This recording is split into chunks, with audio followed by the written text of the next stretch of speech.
Okey, so menjawab pada soalan ni menarik kerana saya sendiri pun boleh relate. Dok, apa punca rambut beruban sedangkan umur masih bawah 30? Rambut beruban awal ataupun premature greying of hair.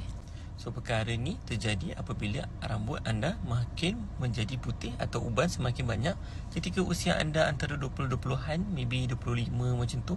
Tapi actually dari segi perubatan atau clinically tak ada clear cut evidence yang menunjukkan kenapa terjadinya rambut beruban ni di usia yang lebih muda.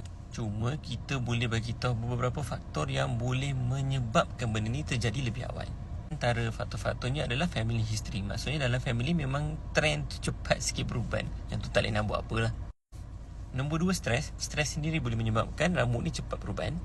Nombor 3, pengamalan gaya hidup tidak sihat. Macam ambil makanan-makanan yang banyak preservatif, Maggi ke. So benda-benda macam tu boleh.